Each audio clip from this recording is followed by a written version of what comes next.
Hello guys, welcome back the video. So നേരത്തെ ചെയ്തിരുന്ന വീഡിയോയുടെ താഴെ ഒരാൾ കമൻറ്റ് ചെയ്തിരുന്നു 40,000 റുപ്പീസിന് താഴെയുള്ള സ്മാർട്ട് ഫോൺസിൻ്റെ ഒരു വീഡിയോ ഇടാൻ പോകുന്നു. സോ ഇന്നത്തെ നമ്മുടെ വീഡിയോ എന്ന് പറയുന്നത് 40,000 റുപ്പീസിന് താഴെ വാങ്ങാവുന്ന 5 ബെസ്റ്റ് സ്മാർട്ട് ഫോൺസ് ആണ്. സോ ഈ ഒരു പ്രൈസ് റേഞ്ചിൽ ഒരു കിടിലം പെർഫോമൻസും നല്ലൊരു കിടിലം ക്യാമറ ക്വാളിറ്റിയും വീഡിയോ ക്വാളിറ്റിയും ഒക്കെ വെച്ച് വരുന്ന സ്മാർട്ട് ഫോൺസ് ആണ് ഇന്നത്തെ നമ്മുടെ വീഡിയോയിൽ എടുത്തിരിക്കുന്നത്. സോ വീഡിയോയിലേക്ക് പോകുന്നതിന് മുമ്പ് ഇതുപോലത്തെ ടെക് വീഡിയോസിനായിട്ട് ചാനൽ മറക്കാതെ സബ്സ്ക്രൈബ് ചെയ്ത് വയ്ക്കുക. പിന്നെ സൈഡത്തെ ബെല്ലൈക്കണൊക്കെ പ്രസ് ചെയ്ത് ഉള്ളൊക്കെ ഇടുക. വീഡിയോ ഇഷ്ടപ്പെടുകയാണെങ്കിൽ ലൈക്ക് ചെയ്യുക. അപ്പോൾ കൂടുതൽ പറഞ്ഞ് ബോറടിപ്പിക്കുക. നമുക്ക് നേരെ വീഡിയോ. സോ നമ്മുടെ ലിസ്റ്റിലെ ആദ്യത്തെ സ്മാർട്ട് ഫോൺ എന്ന് പറയുന്നത് വിവോയുടേതാണ്, വിവോ V50. സോ നിങ്ങൾ ഒരു കുഴപ്പമില്ലാത്തൊരു പെർഫോമൻസും നല്ലൊരു ക്യാമറ ക്വാളിറ്റിയിലൊക്കെ വെച്ച് വരുന്ന ഒരു സ്മാർട്ട് ഫോണാണ് നോക്കുന്നതെങ്കിൽ നിങ്ങൾക്ക് ഈ ഒരു സ്മാർട്ട് ഫോൺ പരിഗണിക്കാവുന്നതാണ്. അപ്പോൾ ഇവിടെ തന്നെ നമുക്ക് ഇതിൻ്റെ സ്പെസിഫിക്കേഷനിലേക്ക് പോകാം. ഡിസ്പ്ലേയിലേക്ക് വരുമ്പോൾ 120Hz 1.5K AMOLED quad curved display ആണ് വരുന്നത്. സോ കർവ്ഡ് ഡിസ്പ്ലേ ഒക്കെ ഇഷ്ടമുള്ളവർക്ക് ഒരു നല്ല ചോയ്സ് ആയിരിക്കും. ക്വാഡ് കർവ്ഡ് ഡിസ്പ്ലേ ആണ് വരുന്നത്.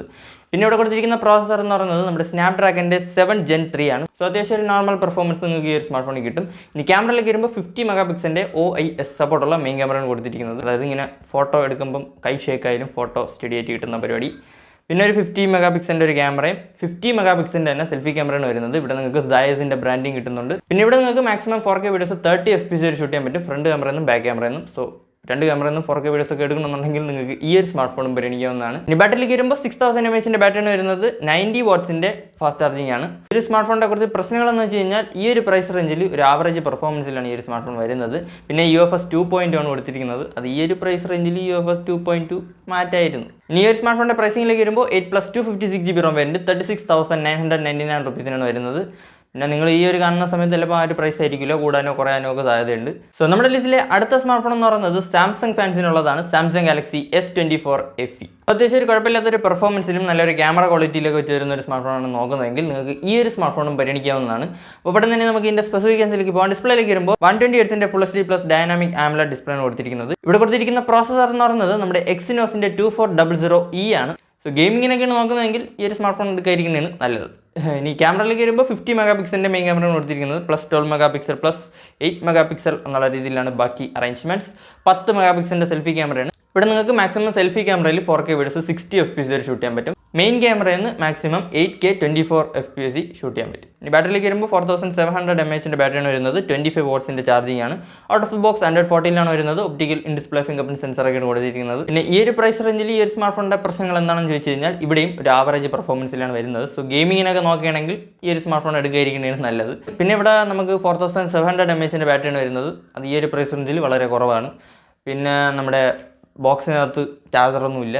സോ അതൊക്കെ പുറത്തുനിന്ന് വാങ്ങിക്കേണ്ടി വരും. അപ്പോൾ അതൊന്നും കുഴപ്പമില്ലെങ്കിൽ നിങ്ങൾക്ക് ഈ ഒരു സ്മാർട്ട് ഫോൺ നോക്കാവുന്നതാണ്. പ്രൈസിംഗിലേക്ക് വരുമ്പോൾ ഈ സ്മാർട്ട് ഫോണിൻ്റെ 8+128GB ROM വേരിയൻറ്റ് 40,299 റുപ്പീസിനാണ് വരുന്നത്. സോ നമ്മുടെ ലിസ്റ്റിലെ അടുത്ത സ്മാർട്ട് ഫോൺ എന്ന് പറയുന്നത് ഷവമിയുടേതാണ്, Xiaomi 14CV. അപ്പോൾ അത്യാവശ്യം ഒരു നല്ല പെർഫോമൻസിൽ നല്ലൊരു ക്യാമറ ക്വാളിറ്റിയിലൊക്കെ വെച്ച് വരുന്ന ഒരു ബെസ്റ്റ് ഓൾറൗണ്ടർ സ്മാർട്ട് ഫോൺ ആണ് നോക്കുന്നതെങ്കിൽ നിങ്ങൾക്ക് ഈ ഒരു സ്മാർട്ട് ഫോൺ പരിഗണിക്കാവുന്നതാണ്. അപ്പോൾ ഇവിടെ തന്നെ നമുക്ക് ഇതിൻ്റെ സ്പെസിഫിക്കേഷനിലേക്ക് പോകാം. ഡിസ്പ്ലേയിലേക്ക് വരുമ്പോൾ 120Hz 1.5K AMOLED quad curved display ആണ് വരുന്നത്. ഇവിടെ കൊടുത്തിരിക്കുന്ന പ്രോസസ്സർ എന്ന് പറയുന്നത് നമ്മുടെ സ്നാപ്ഡ്രാഗൻ്റെ 8S Gen 3 ആണ്. സോ അത്യാവശ്യം ഒരു നല്ല പെർഫോമൻസ് നിങ്ങൾക്ക് ഈ ഒരു സ്മാർട്ട് ഫോണിലും കിട്ടും. ഇനി ക്യാമറയിലേക്ക് വരുമ്പോൾ 50 മെഗാപിക്സലിൻ്റെ മെയിൻ ക്യാമറയാണ് കൊടുത്തിരിക്കുന്നത്. +50 മെഗാപിക്സൽ +12 മെഗാപിക്സൽ എന്നുള്ള രീതിയിലാണ് ബാക്കി അറേഞ്ച്മെൻറ്റ്സ്. ഇവിടെ സെൽഫി ക്യാമറയിലേക്ക് വരുമ്പോൾ 2 ക്യാമറകളാണ് കൊടുത്തിരിക്കുന്നത്. കണ്ടു കഴിഞ്ഞാൽ അതായത് ഇതുപോലെ നമ്മുടെ ഡൈനാമിക് ഐലൻഡിൻ്റെയൊക്കെ ഒരു ലുക്ക് തോന്നും. ഡ്യുവൽ ക്യാമറാസ് ആണ്, പക്ഷേ അത് രണ്ടും 32 മെഗാപിക്സലിൻ്റെ സെൽഫി ക്യാമറ ആണ്. പിന്നെ ഇവിടെ നിങ്ങൾക്ക് മാക്സിമം 4K വീഡിയോസ് 30 FPS വരെ ഷൂട്ട് ചെയ്യാൻ പറ്റും. സോ ഒരു ബെസ്റ്റ് വീഡിയോ ക്വാളിറ്റിയും ഈ ഒരു സ്മാർട്ട് ഫോണിൽ കിട്ടും.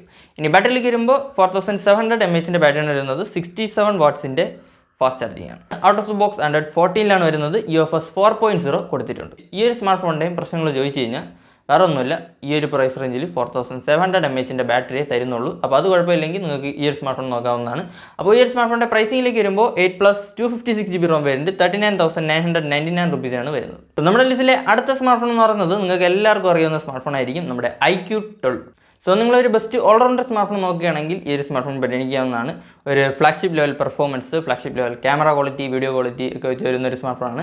അപ്പോൾ ഇവിടെ തന്നെ നമുക്ക് ഇതിൻ്റെ സ്പെസിഫിക്കേഷനിലേക്ക് പോകാം. ഡിസ്പ്ലേയിലേക്ക് വരുമ്പോൾ 6.78 ഇഞ്ചസിൻ്റെ 2K LTPO AMOLED ഡിസ്പ്ലേ ആണ് കൊടുത്തിരിക്കുന്നത്. 144Hz റിഫ്രഷ് റേറ്റ് ഒക്കെയാണ് തന്നിരിക്കുന്നത്. ഇവിടെ ഡ്യുവൽ ചിപ്സിലാണ് വരുന്നത്. ഒന്നെന്ന് പറയുന്നത് നമ്മുടെ സ്നാപ്ഡ്രാഗൻ്റെ 8 Gen 3 പിന്നെ നമ്മുടെ iQOOൻ്റെ സൂപ്പർ കമ്പ്യൂട്ടിംഗ് ചിപ്പ് Q1 കൊടുത്തിട്ടുണ്ട്. അങ്ങനെ ഡ്യുവൽ ചിപ്സിലാണ് വരുന്നത്. സോ പെർഫോമൻസിനൊക്കെ വേറെ ലെവലായിരിക്കും. ഇനി ക്യാമറയിലേക്ക് വരുമ്പോൾ 50 മെഗാ പിക്സലിൻ്റെ മെയിൻ ക്യാമറയാണ് കൊടുത്തിരിക്കുന്നത്. OIS-ൻ്റെ ഒക്കെ സപ്പോർട്ട് ഉണ്ട്. 50 മെഗാ പിക്സലിൻ്റെ ഒരു വൈഡ്, പിന്നെ 16 മെഗാ പിക്സലിൻ്റെ സെൽഫി ക്യാമറയാണ്.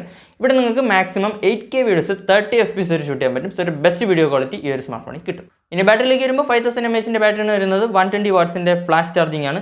Out of the box Android 14 വരുന്നത്. Optical in display finger print സെൻസറൊക്കെ കൊടുത്തിട്ടുണ്ട്. പിന്നെ വെറ്റ് ടച്ച് ടെക്നോളജി കൊടുത്തിട്ടുണ്ട്. അതായത് ഈ നനഞ്ഞ കൈ കൊണ്ടൊക്കെ നീക്കുമ്പം ഫോൺ വർക്കാവുന്ന പരിപാടി. അതാണ് നിങ്ങൾക്ക് ഈ ഒരു സ്മാർട്ട് ഫോൺ പരിഗണിക്കാവുന്നതാണ്. ഒരു കിടിലം പെർഫോമൻസും ഒരു കിടിലം ക്യാമറ ക്വാളിറ്റിയും വീഡിയോ ക്വാളിറ്റിയും ഒക്കെ വെച്ച് വരുന്ന ഒരു സ്മാർട്ട് ഫോണാണ്. അപ്പോൾ ഈ ഒരു സ്മാർട്ട് ഫോണിൻ്റെ പ്രൈസിങ്ങിലേക്ക് വരുമ്പോൾ 12+ 256GB ROM വേരിയൻറ്റ് 41,999 രൂപീസാണ് വരുന്നത്. എനിക്കറിയാം 2000 രൂപയും കൂടെ കൂടിപ്പോയി. 2000 രൂപയും കൂടെ എക്സ്ട്രാ ഇട്ടിട്ടായാലും ഈ ഒരു സ്മാർട്ട് ഫോൺ എടുക്കുന്നതാണ് നല്ലതെന്നാണ് എനിക്ക് പറയാനുള്ളത്. അപ്പോൾ അത്രയേ ഉള്ളൂ. നമുക്ക് അടുത്ത സ്മാർട്ട് ഫോണിലേക്ക് പോകാം. പിന്നെ ഇതല്ലെങ്കിൽ നിങ്ങൾക്ക് റിയൽമിയുടെ GT60 പരിഗണിക്കാവുന്നതാണ്. പിന്നെ നമ്മുടെ IQ Neo 9 Pro പരിഗണിക്കാവുന്നതാണ്. ഇതെല്ലാം ഒരു കിടിലം പെർഫോമൻസിലും നല്ലൊരു ക്യാമറ ക്വാളിറ്റിയൊക്കെ തരുന്ന ഒരു കിടിലം ഓൾറൗണ്ടർ സ്മാർട്ട് ഫോൺസ് ആണ്. 40,000 താഴെയാണ്. ഓക്കെ, അപ്പോൾ നമ്മുടെ ലിസ്റ്റിലെ അവസാനത്തെ സ്മാർട്ട് ഫോൺ എന്ന് പറയുന്നത് OnePlus-ൻ്റെതാണ്. OnePlus 13R. സോ നിങ്ങളൊരു ബെസ്റ്റ് ഓൾറൗണ്ടർ സ്മാർട്ട് ഫോൺ നോക്കുകയാണെങ്കിൽ ഈ ഒരു സ്മാർട്ട് ഫോണും പരിഗണിക്കാവുന്നതാണ്. ഒരു കിടിലം പെർഫോമൻസ്, ഒരു ഫ്ലാഗ്ഷിപ്പ് ലെവൽ പെർഫോമൻസിലും നല്ലൊരു ക്യാമറ ക്വാളിറ്റിയും വീഡിയോ ക്വാളിറ്റിയൊക്കെ വെച്ച് വരുന്ന ഒരു സ്മാർട്ട് ഫോണാണ്.